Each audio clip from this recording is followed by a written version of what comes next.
universelles n'appartiennent pas exclusivement ni à Adam et Ève, ni à une famille, ni à un clan, ni à une tribu, ni à une foule, ni à un peuple, ni à une nation, ni à l'Église. Les promesses universelles. Il y a des promesses que Dieu donne pour un homme. Par exemple, la promesse qu'il me donne moi, c'est ma promesse. Personne ne viendra s'y mettre. Il y a ma promesse. Dieu peut nous donner une promesse pour vous qui êtes ici, là. Ça ne sera pas la promesse pour ceux qui sont en train de suivre en direct. Dieu peut donner une promesse à vous qui êtes ici et à ceux qui sont en train de suivre. Dieu peut donner une promesse à l'Église.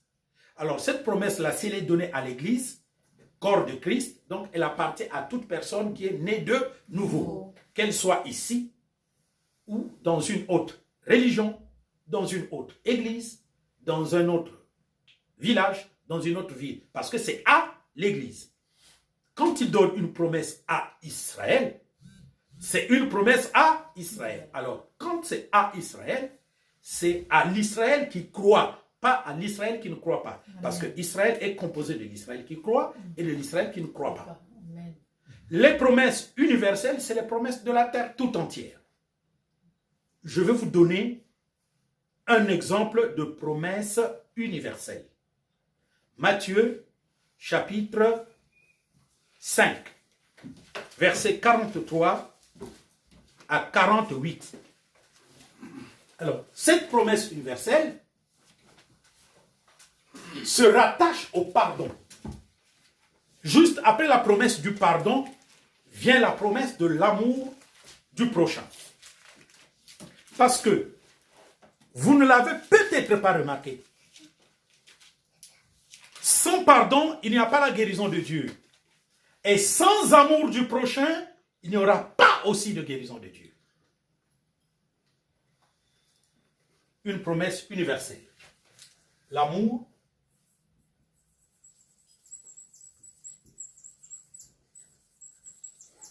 des amis et ennemis. C'est la deuxième.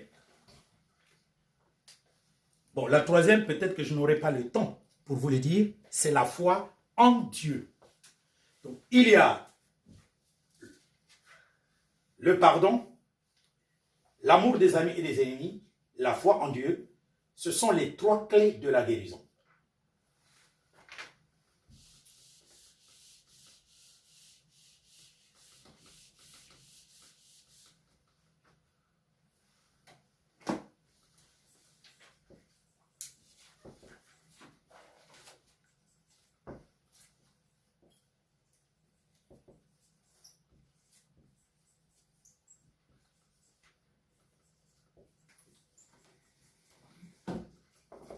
Bien. Frères, n'écrivez plus.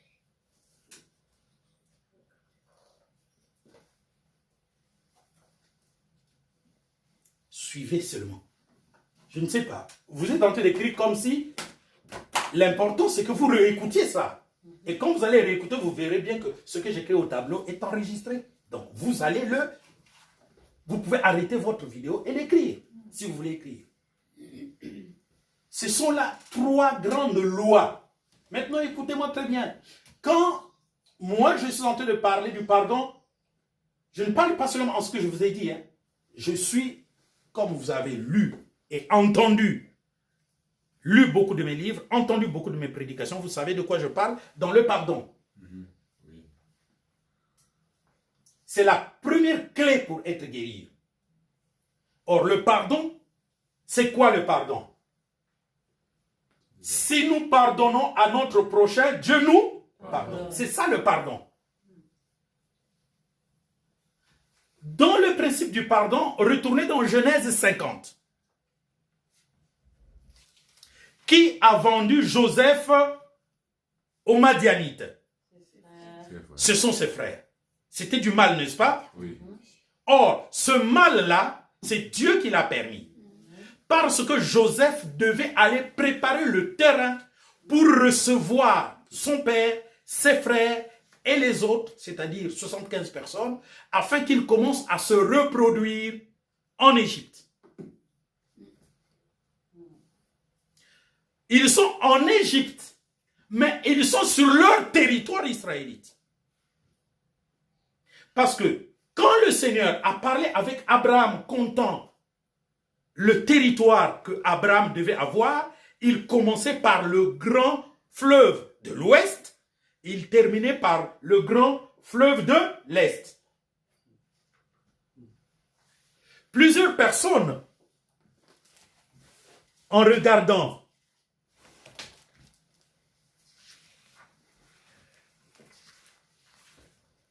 dites-moi si ça apparaît. Ça apparaît. Bon, ça, en mauve, c'est l'Égypte. Okay. Ça, c'est la mer Rouge. Oui. Ça, c'est l'Arabie. Donc, en ce temps-là, c'était chez les Cananéens. Dieu a dit, le territoire que je donne à tes descendants commence au grand fleuve de l'Ouest, donc le Nil. Et ça termine au grand fleuve de l'Est, l'Euphrate. Les gens modernes pensent que le grand fleuve, c'est la mer Rouge. Or, la mer Rouge n'est pas un fleuve. C'est une mer. Donc, le peuple viendra vivre à Goshen. Donc, ce qu'il y a à droite du fleuve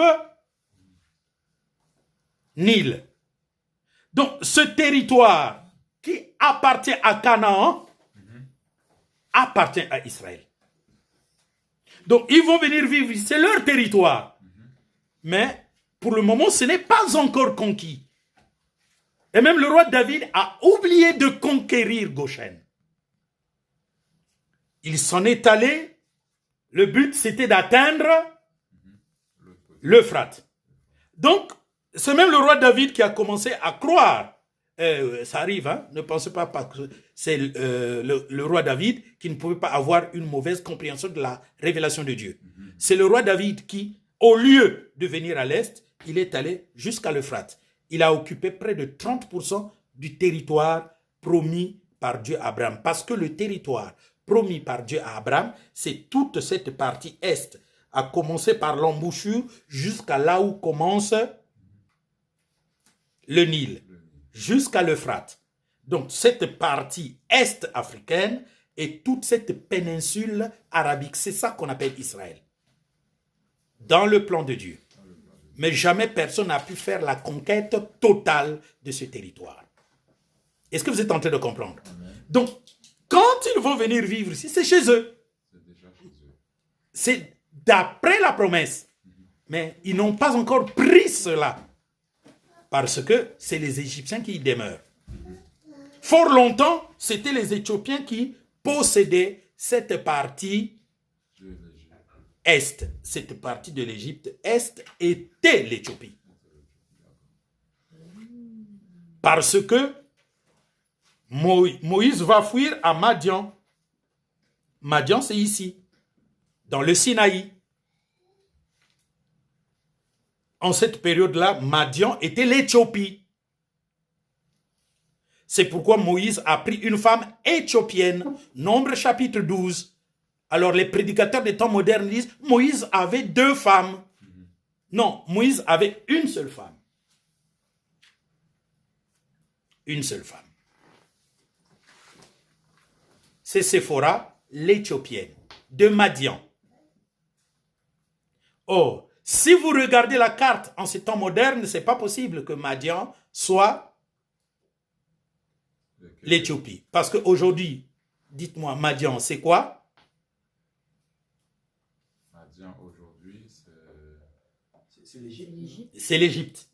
Parce que Madian, c'est le Sinaï. Voilà. Mais en ce temps-là, c'était l'Éthiopie. Au temps de Moïse, c'était l'Éthiopie. Donc, quand les Hébreux ont pris Goshen, l'Éthiopie a perdu Goshen, qui est entré dans la juridiction de l'Égypte. Voilà. Donc, c'était ce territoire promis-là. Et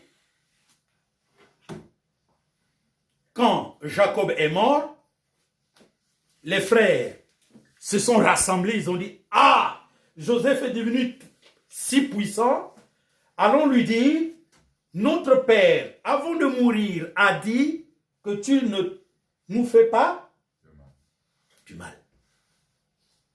Il va leur dire, ça ne sert même pas, enfin, ce n'est pas ce qu'il a dit, vous avez ça en Genèse, mais moi je commande.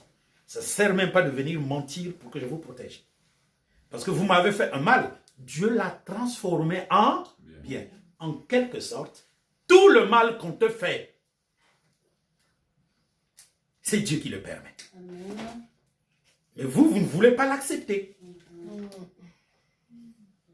Et tant que vous ne l'accepterez jamais, vous ne pourrez pas être en mesure de pardonner. Et tant que vous ne pardonnerez pas, vous ne recevrez jamais la guérison de Dieu. C'est pourquoi l'Afrique a un gros problème. Il faut réévangéliser l'Afrique. Moi, je suis d'accord que les panafricains fassent tellement la guerre parce qu'il y a trop d'abus. Mais il y a quand même des pasteurs qui sont en train de justifier ces abus-là. Non. C'est depuis la colonisation que ça a commencé. On a dit aux gens d'utiliser la Bible pour esclavagiser les gens. Vous n'allez pas quand même accepter ça. Ce n'est pas Dieu qui a dit de le faire. Des hommes l'ont dit. Dieu, ce qu'il a dit, c'est de montrer aux Africains, écoutez, vous avez été esclavagisés parce qu'aujourd'hui, vous avez le moyen de retourner à Dieu et de vous développer. Amen. De retourner au Dieu d'Abraham, d'Isaac et de Jacob et de vous développer. Amen. Et toutes les personnes qui le croiront devront faire procession et profession de pardon. Parce que vous savez vous-même que la pénétration africaine par l'Européen, l'esclavage, la traite des nègres, le commerce triangulaire, la colonisation, le néocolonialisme et aujourd'hui la recolonisation, c'est vraiment mal contre le peuple noir. Mais nous voulons nous développer. Il faut commencer par surpasser ça. Et quand vous avez surpassé cela, vous êtes individuellement libre. Moi, je suis un homme libre. Amen. Je n'ai aucun complexe. Amen. Sur les serviteurs de Dieu blancs. Bien au contraire, je connais ma place. Je les enseigne tous.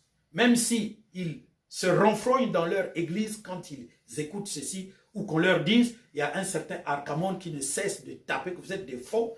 Eh bien, oui, je ne cesse de dire que sur cette terre, c'est rempli de faux serviteurs de Dieu et de fausses servantes de Dieu. Là, si je vois le titre de pasteur, c'est déjà grave. Voilà, parce qu'ils ne connaissent pas la parole. Donc, c'est ça. Je suis un homme libre. Je veux que vous aussi, vous soyez libre. Amen. Pour être libre, il faut connaître qui vous êtes. Amen. Il faut connaître c'est quoi un enfant de Dieu. Un enfant de Dieu sait que du jour où il a la conscience qu'il appartient à Dieu, il accepte sa vie du passé et transforme le futur.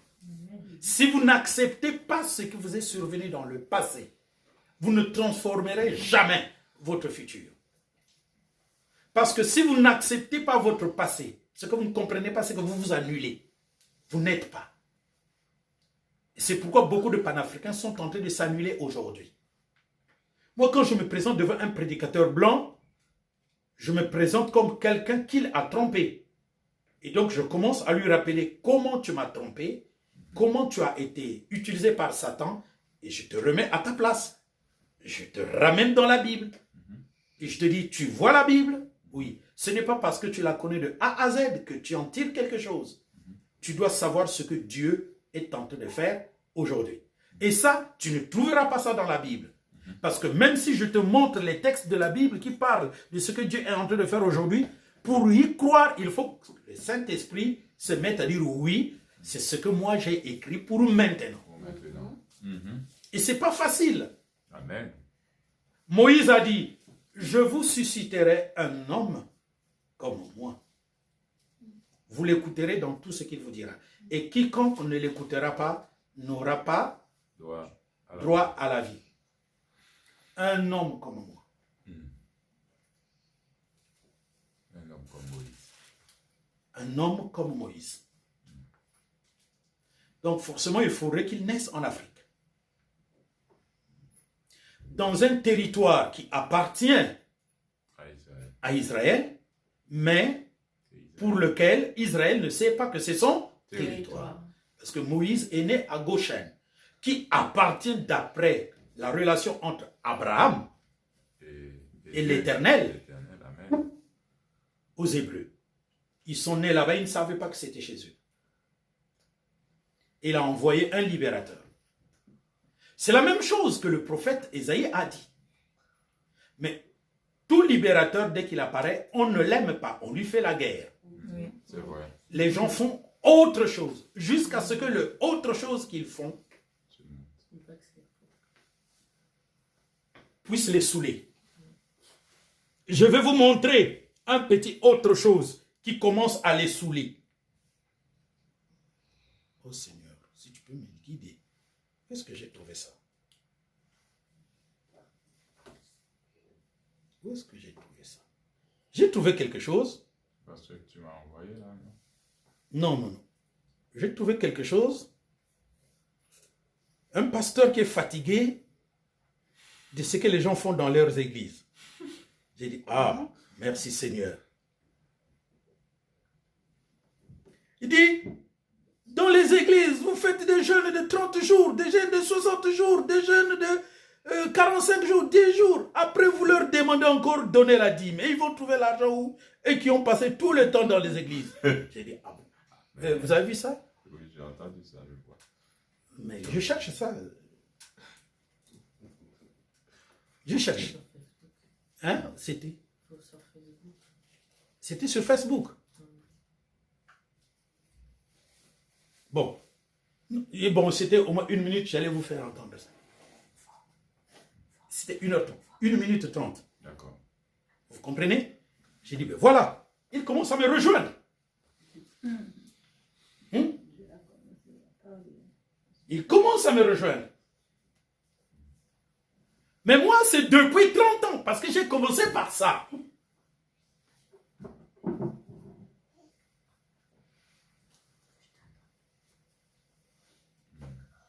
Il y a quelque chose de bizarre dans ma vie ministérielle.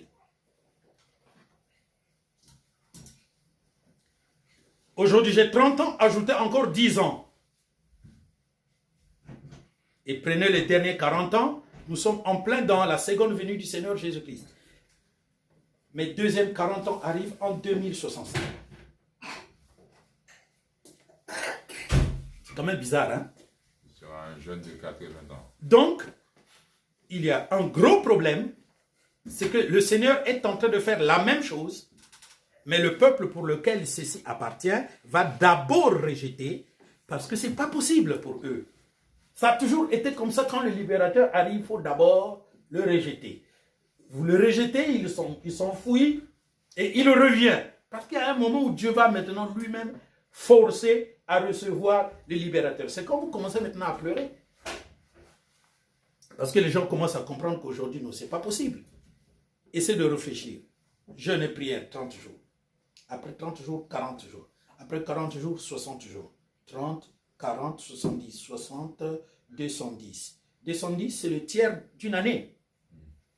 Et puis vous demandez aux gens d'apporter les dîmes. Attends, vous les emprisonnez dans les églises tous les jours. Ils vont vous apporter les dîmes comment? Alors, vous savez ce que les gens vont faire? Ils vont aller demander aux gens. Mais ils vont demander comment? Ils vont aller se mettre à faire des longues prières pour qu'on leur donne de l'argent. Ce que Jésus a dit dans Matthieu 23, c'est merveilleux la parole de Dieu. Et ils vont toujours trouver des gens qui vont leur donner de l'argent pour venir donner la dîme. Mais c'est un circuit de vol et d'esclavage. Bien. Alors, vous êtes en train de comprendre un peu ces choses. Donc, je vais prendre beaucoup d'exemples dans l'Ancien Testament parce que dans l'Ancien Testament, les 3 ingrédients sont là. Le pardon, l'amour des amis et des ennemis et la foi en Dieu, qui sont les 3 clés de la guérison. Ici, il est question de la guérison pour quelqu'un qui est en Christ ou pour quelqu'un qui n'est pas en Christ. C'est le même processus. Je vous ai démontré que la loi de l'Ancien Testament, Christ l'a accomplie en ce qui concerne la loi sacerdotale. Mais la loi civile, le commandement spirituel, il continue à courir jusqu'à aujourd'hui, jusque dans l'église, jusqu'à aujourd'hui. Bien. Maintenant, retournons un peu au premier texte que nous avons pris. Pourquoi j'ai pris ce texte-là? Lecture. Exode chapitre 15, versets 22 à 27. Vous avez votre Bible, mettons-nous sur Exode chapitre 15, 22 à 27. Moïse fit partir Israël de la mer Rouge. Ils prirent la direction du désert de Chour. Et, après 3 journées de marche dans le désert, ils ne trouvèrent point d'eau. Ils arrivèrent à Mara, mais ils ne purent pas boire l'eau de Mara, parce qu'elle était amère. C'est pourquoi ce lieu fut appelé Mara. Le peuple murmura contre Moïse en disant, « Que boirons-nous » Moïse cria à l'Éternel, et l'Éternel lui indiqua un bois qu'il jeta dans l'eau. Et l'eau devint douce. Ce fut là que l'Éternel donna au peuple des lois et des ordonnances, et ce fut là qu'il le mit à l'épreuve. Et il dit, « Si tu écoutes attentivement la voix de l'Éternel, ton Dieu, si tu fais ce qui est droit à ses yeux, si tu prêtes l'oreille à ses commandements, et si tu observes toutes ses lois, je ne te frapperai d'aucune des maladies dont j'ai frappé les Égyptiens, car je suis l'Éternel qui te guérit. » Ils arrivèrent à Élim, où il y avait 12 sources d'eau et 70 palmiers. Ils campèrent là, près de l'eau. Amen. Amen. Amen.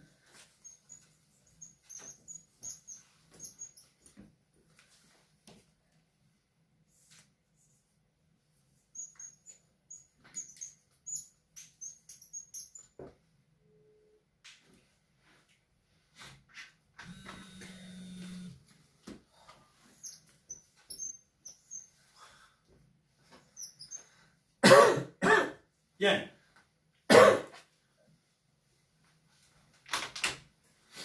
Mes frères, si tu continues d'être dans l'amertume, la confusion, la maladie, l'infirmité, la perturbation, l'incapacité, la possession,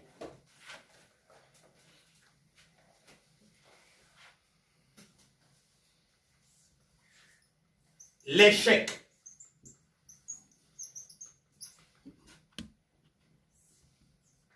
la défaite,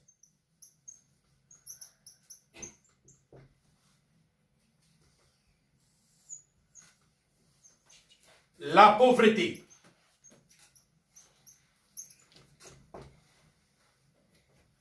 etc.,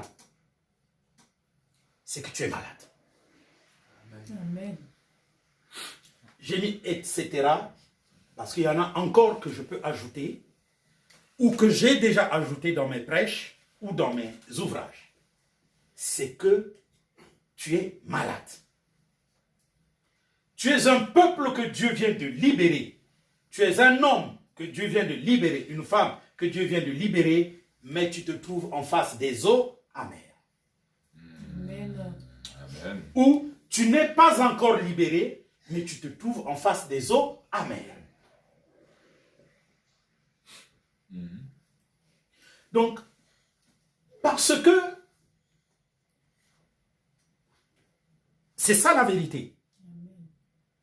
Vous trouverez des hommes et des femmes nés de nouveau, remplis du Saint-Esprit. N'est-ce pas? Mais vous pouvez bien vous retrouver devant les eaux amères. Amen.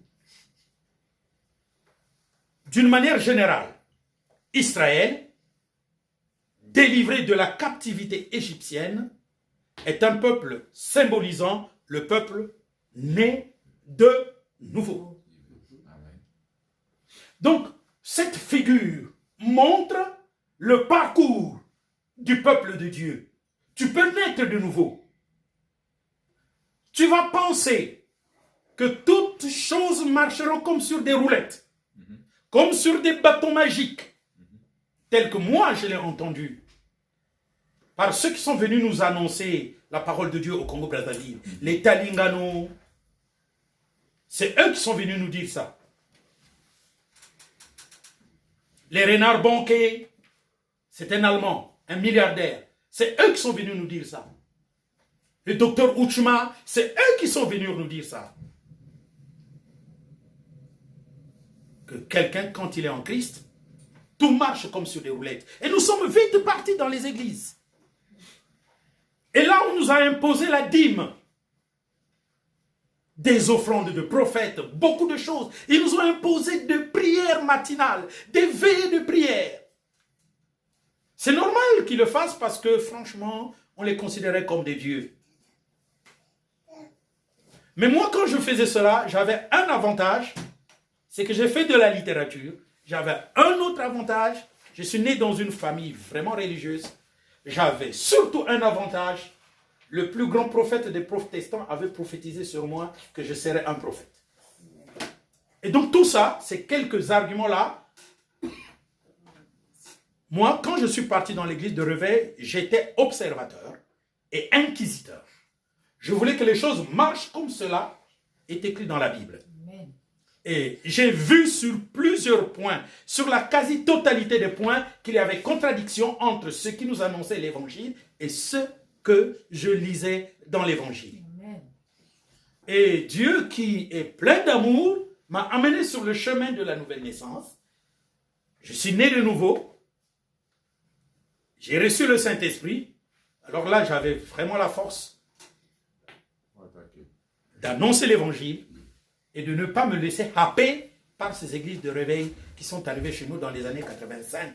Parce que moi, je suis né de nouveau le 8 juillet 1990. Donc, j'avais maintenant la force. Et c'est en ce moment que j'ai commencé d'écrire maintenant les livres sur la parole de Dieu. Ce que je voyais qui ne marchait pas. Et l'une des choses qui a changé ma vie, c'est de tomber dans 2 Timothée chapitre 4, je crois bien le verset 12 ou le verset 24, on va le vérifier tout à l'heure. Quand j'ai découvert que Paul écrit à Timothée en disant « J'ai laissé Trophime malade à Milet ». J'ai sursauté. Je dis « Mais Trophime est un apôtre ». Comment Paul a-t-il laissé un apôtre malade à Milet? Je dis, quoi? Donc Paul n'a-t-il pas prié pour l'apôtre Trophime? Oh, je dis, mais Paul, c'est le puissant serviteur de Dieu. Vous touchez un linge, vous partez l'appliquer sur votre personne malade. Qu'elle soit née de nouveau ou non née de nouveau, la personne guérit. C'est pas possible. Il y a un problème. Je dis, d'abord le problème, c'est que un apôtre abandonne un apôtre malade. Vous savez que moi, je suis quelqu'un d'une grande culture. J'ai appris que les GI, c'est les forces militaires américaines, ils ne laissent jamais sur le terrain même leur cadavre. Un soldat blessé, ou même leur cadavre. C'est terrible. Donc je me disais, oh, mais donc entre les GI et Paul, je vais suivre qui là? Un apôtre qui laisse un apôtre. En plus de ça, malade à Milet. Mais dans ma réflexion, je me rends compte que Paul est en train d'écrire à un autre apôtre, donc Timothée. Je me suis dit, mais c'est que il a prié, ça n'a pas marché. Et donc, il convie l'apôtre Timothée, lui aussi, de prier pour lui. Tu as retrouvé, frère? Oh, frère. C'est dans Actes. Non, dans 2 Timothée 4. Si vous avez du mal, prenez tout simplement ma Bible. Hein? Ma Bible a toujours des signes.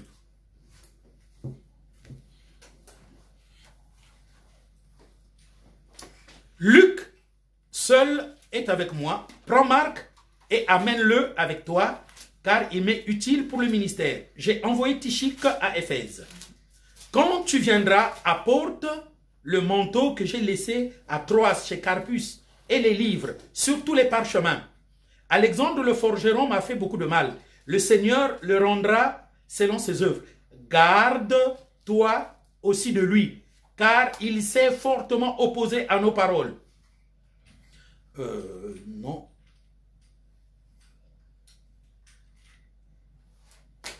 Non. Oui, c'est 20. 20 verset 20. Eraste est resté à Corinthe et j'ai laissé Trophime malade à Milet. Ah, Eraste est resté à Corinthe et j'ai laissé Trophime malade à Milet.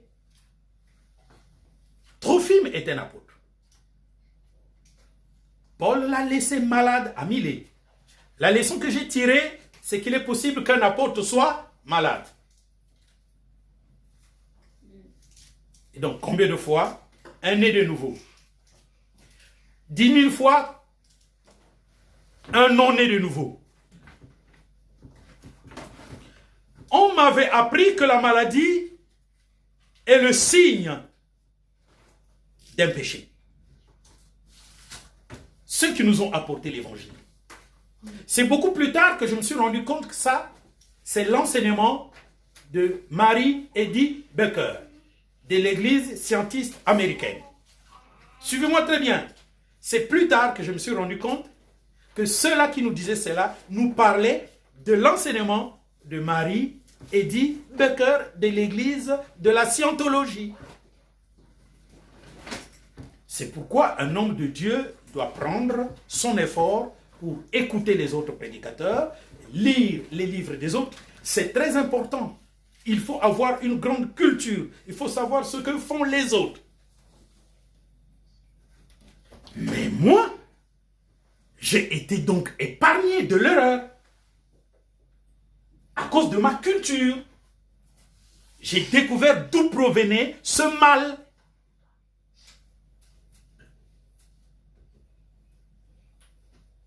Est-ce que vous êtes en train de comprendre? Bien. L'autre chose qui va m'égayer ici, c'est que j'ai pris l'exemple même de Paul. 2 Corinthiens, chapitre 12, 1 à 6. Non, 2 Corinthiens, chapitre 12, 1 à 10. 1 à 10. Suivez attentivement ceci, mes frères. Alors, je ne suis pas en train de vous condamner. Mais mes frères, je suis en train de vous dire que vous devez bousculer votre foi. Pour moindre cas de maladie, vous n'allez pas m'appeler. Parce que ce n'est pas moi qui guéris. Amen. Vous avez deux solutions. Ou vous allez chez les médecins, ou vous priez. C'est à vous de faire le choix.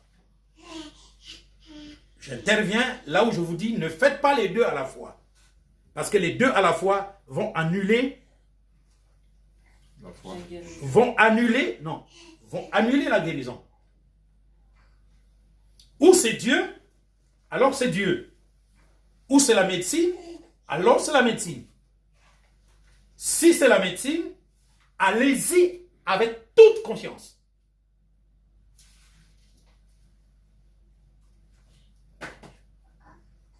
Si c'est Dieu, allez-y avec toute confiance. C'est très important. Parce que dans les deux cas, c'est toujours Dieu qui intervient. Amen. Dans le cas de la médecine, les médecins ont découvert les lois de Dieu sur la guérison. Ils ont tout simplement découvert les lois de Dieu sur la guérison. Tu prends un linge qui touche le corps de Paul, tu prends ce linge, tu vas le mettre sur une personne malade, la personne guérit. Mais parce que Paul, en pleine prédication, lui qui est rempli du Saint-Esprit, il émet des radiations. La puissance de Dieu est comme les rayons X, plus même. En mettant ton linge, tu captes ces rayons. Tu les transportes là.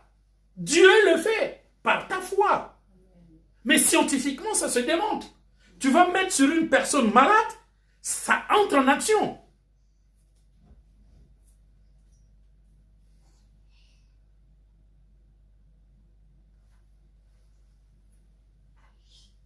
C'est parce que les gens aujourd'hui ne veulent pas suivre la science de Dieu.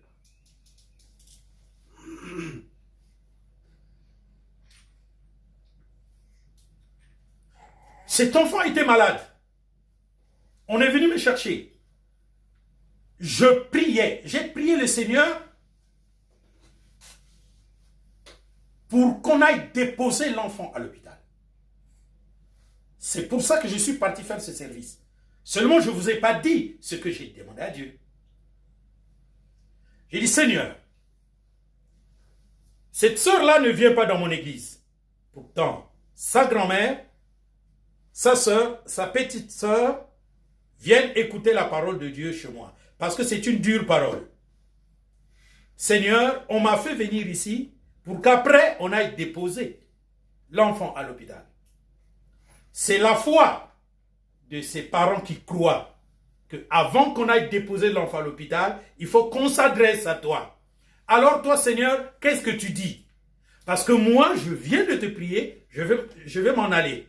Ce qu'il y avait avant, ce qu'il y aura après, ce n'est pas mon affaire. Je suis venu faire l'œuvre de Dieu. Qu'il en soit ainsi. Au nom de Jésus-Christ de Nazareth. Amen. Les gens ont dit Amen. J'ai dit bon, je m'en vais. Parce que j'étais derrière des copes, j'étais derrière de l'argent. Je suis sorti. Parce que je dois aller chercher mon argent. Point barre. Donc, ni ce que moi je voulais, ni l'incrédulité de l'autre, tout ça n'a pas contribué à la résurrection de cette fille morte. C'est Dieu qui a voulu.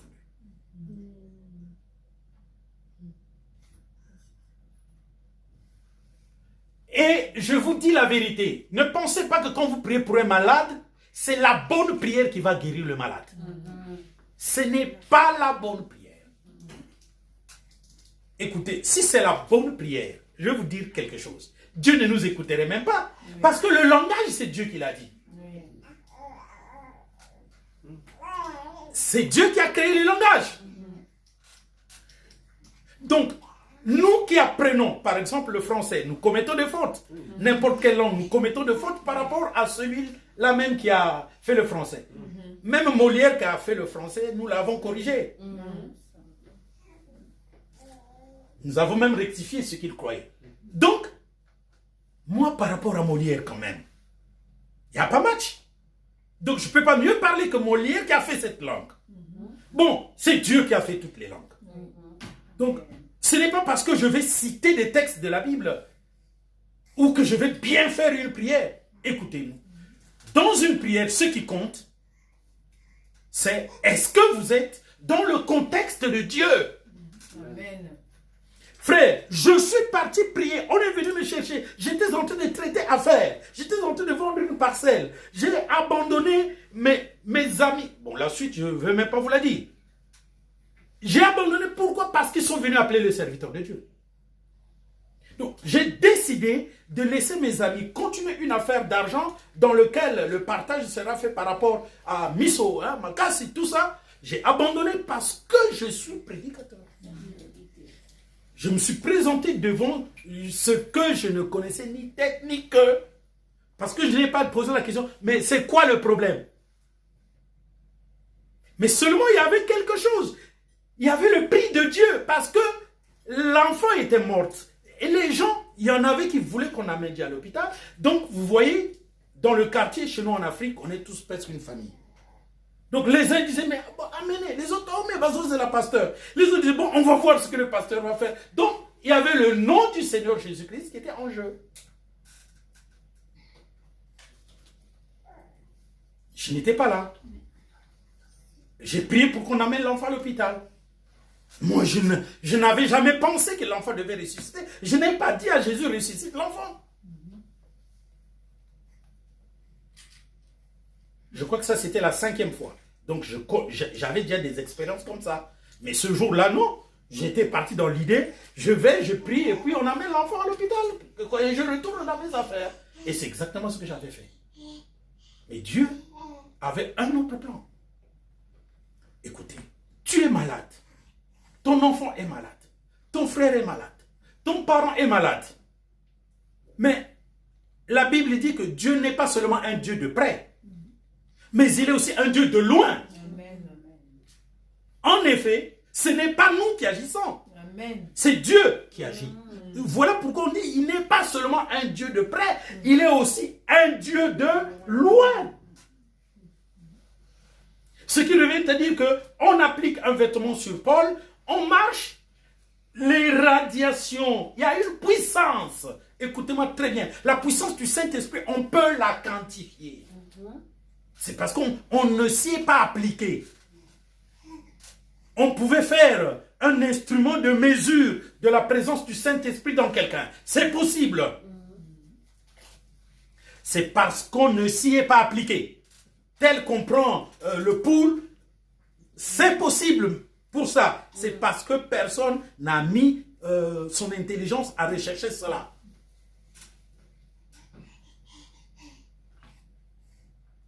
Tu imposes les mains sur le malade. Dieu se glorifie. Le gloître disparaît.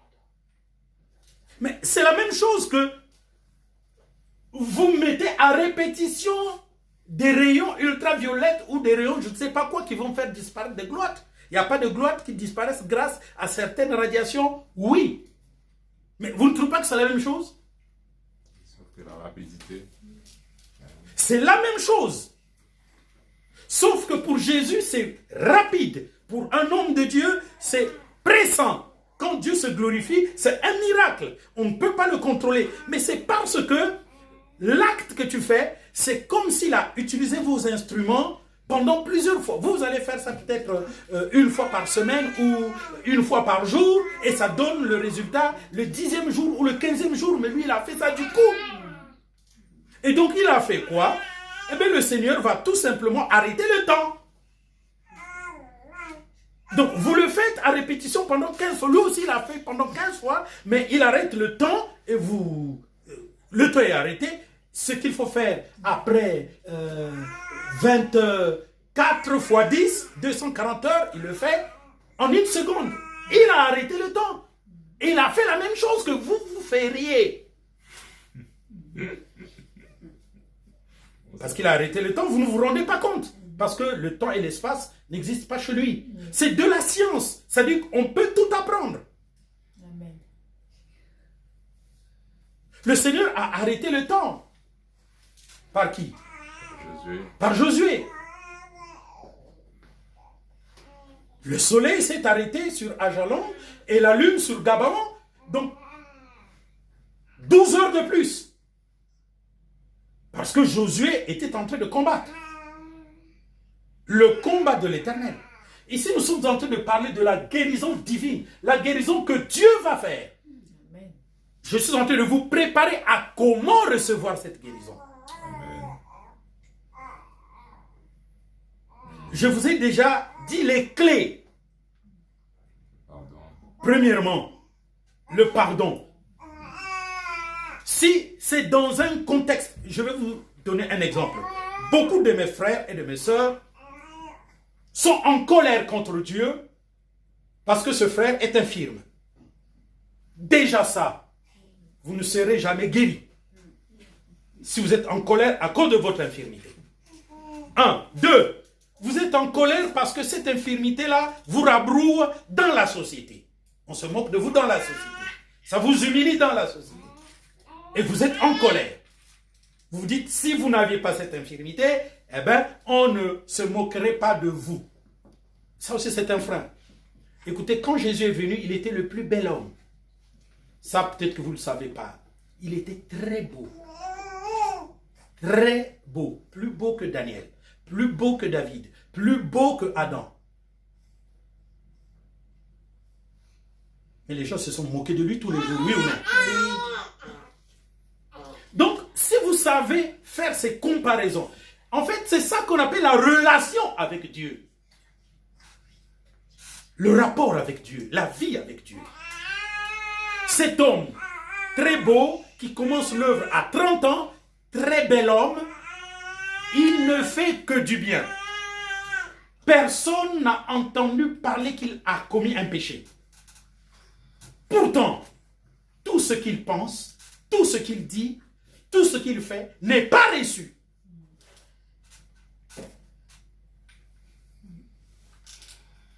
Donc, vous devez savoir qu'il est l'unité de mesure. Plus, il a dit, si on a fait ceci au maître, pourquoi ne le fera-t-on pas au serviteur? Donc, ton infirmité, si les gens se moquent de toi, c'est normal. Tant que tu ne le comprendras pas, jamais tu ne trouveras la guérison. Parce que là, je suis en train de vous parler de la guérison de Dieu. Oui, tu peux trouver ta guérison par une rééducation. Là, je suis en train de parler de la guérison de Dieu. Et même ta rééducation, si tu n'y arrives pas, vous n'avez pas vu des rééducations qui échouent? Oui, c'est ça le principe. Troisièmement, si cette infirmité est un poids pour toi, tu es stressé à cause de cela, tant que tu ne te déstresses pas, tu ne guériras jamais. Ça veut dire que tu es conditionné. Moi, je vais toujours droit au but. Tu as honte. Ça veut dire que tu te dis, eh ben, moi, je suis en Christ, mais j'ai une infirmité. Les gens se moquent de moi, mais oui, votre Christ là, pourquoi toi tu es toujours malade? Si ça te fait fâcher, tu n'es pas encore prêt à recevoir la guérison. Parce que le fait que les gens te le disent est normal. Si tu n'acceptes pas les critiques, c'est ça qu'on appelle dans la Bible les offenses, l'impiété, les moqueries, tout le mal qui devait tomber sur toi, tombe sur nous. Si tu n'acceptes pas ça, tu ne seras jamais guéri de ton infirmité. Si tu caches ton infirmité, il y a des gens qui ne vont plus dans des églises parce qu'il a une infirmité. Les gens vont se moquer de moi. Tu ne guériras jamais. Si tu ne parles pas de ça parce que tu ne voudrais pas qu'on se moque de toi, tu ne guériras jamais. Si tu mens sur ton infirmité, tu ne guériras jamais.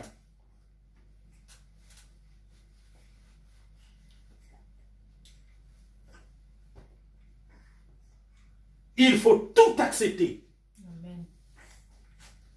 Mais tout accepter de bon cœur. Ce sont les lois sur le pardon. Tu es infirme, tu as un enfant infirme, tu as un parent infirme. Où est le problème? C'est plus quelque chose à cacher. L'infirmité est là, l'infirmité est là. Pourquoi elle n'est pas encore guérie? Mais parce que tu n'es pas encore prêt. Pourquoi tu n'es pas encore guéri? Mais parce que tu ne crois pas encore en la guérison miracle. Donc je ne crois pas encore en Dieu. Tu crois en Dieu, mais tu ne crois pas encore à la guérison miracle. Amen. Et c'est pour cela que Dieu, dans sa bonté, m'a amené à sonder les choses. Tu crois en Dieu? Oui. Tu es né de nouveau? Oui.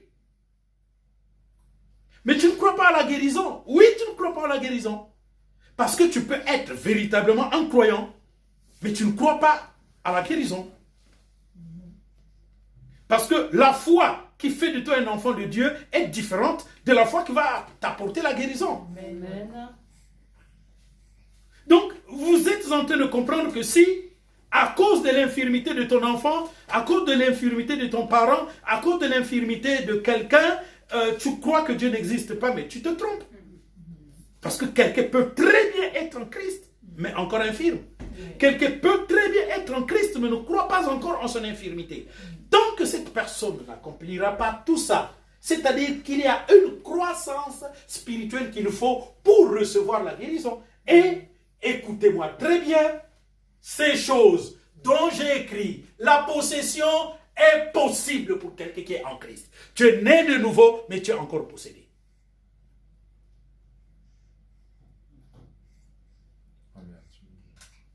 Non, je parle de possession. C'est-à-dire que tu as un mauvais esprit.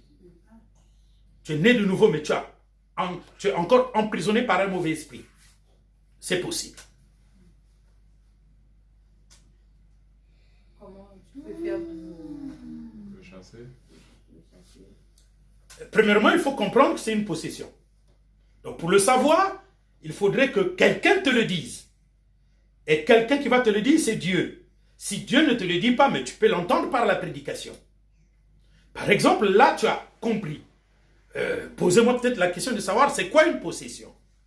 Je peux te dire que, par exemple, si tu as une haine contre quelqu'un, il se peut que tu as tellement de la haine et que Dieu a envoyé un mauvais esprit de haine en toi. Vous savez pourquoi Dieu a-t-il envoyé le mauvais esprit pour que Akab aille combattre en Galade et qu'il meure? Akab. Nous sommes dans un roi. Ça, vous allez lire à la maison. Chapitre 22, 1 à 40. Akab est un roi israélite.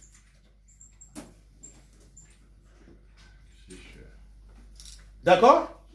C'est un roi. Donc, l'onction royale a été mise sur lui. L'onction royale, donc le Saint-Esprit. Maintenant, il va en faire quoi? Il va en faire un mauvais usage. 1. Il se marie.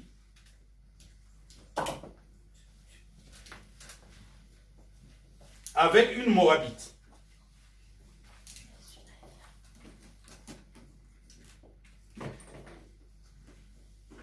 Qui entraîne Israël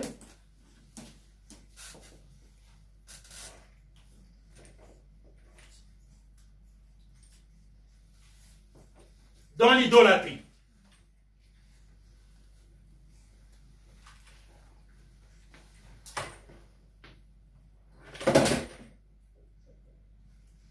Dans tous nos États africains, où nos chefs d'État se moquent de Dieu, les peuples sont assujettis. Je vous dis clairement, Denis Sassou Nguesso a été baptisé en Pila, dans une piscine, par la CCB, Communauté chrétienne de Brazzaville.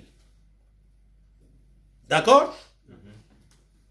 Chez vous, en Haïti, votre président a reçu l'évangile lors d'une grande campagne d'évangélisation, n'est-ce pas? Oui.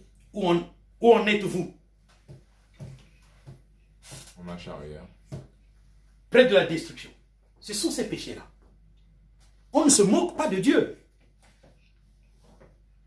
Tu ne peux pas être à la fois franc-maçon et puis te faire baptiser au nom du Seigneur Jésus-Christ.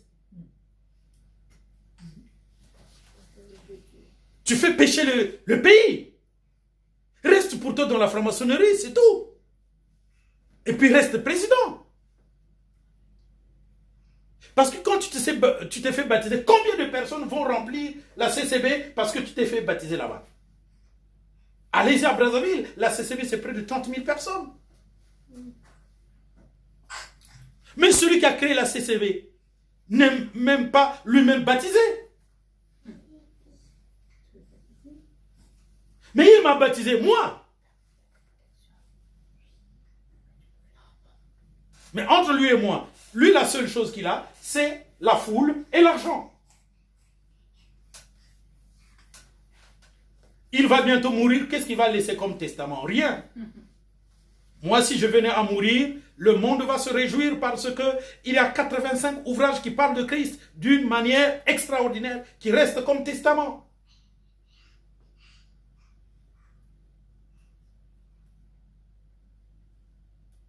Et puis il y aura la libération du Congo. Donc ce monsieur-là, il décide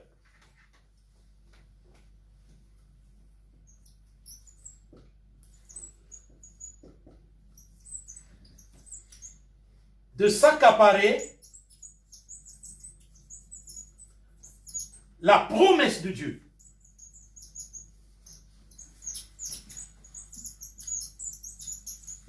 Étant pécheur, remonte en Galate, ne nous appartient-il pas? Oui, ça appartient à Israël. Dieu l'a promis à Abraham, Isaac, Jacob. Josué a fait la conquête, n'a pas terminé les conquêtes. Donc, il avait raison de continuer les conquêtes. Or, les conquêtes sont une promesse de Dieu. Lui, il est pécheur, il veut aller prendre possession de la promesse de Dieu. Dieu dit non.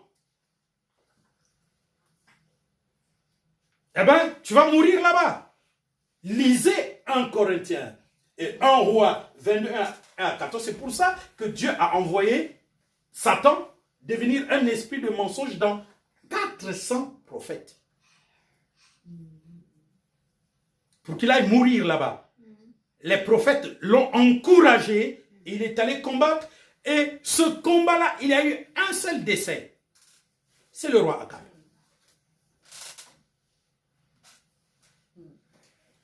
N'a-t-il pas été oint de l'onction d'huile royale? Oui. Donc, il était rempli du Saint-Esprit, mais pécheur. Et Dieu a envoyé un mauvais esprit en lui.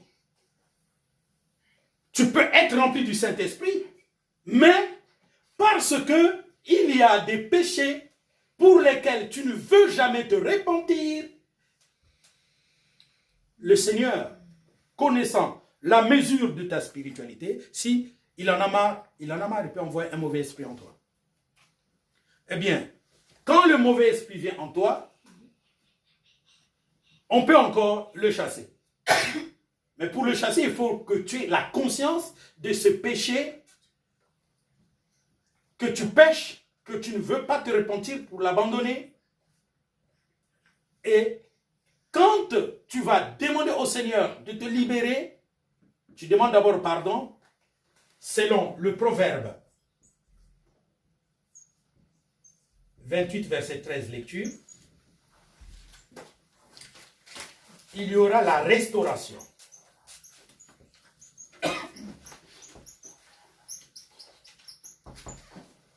Il y aura la restauration. Dieu va te pardonner et il va ôter le péché. Et quand le péché est ôté, tu es sous le sang de Jésus-Christ, tu marches dans la lumière. Le Seigneur chasse le démon et l'envoie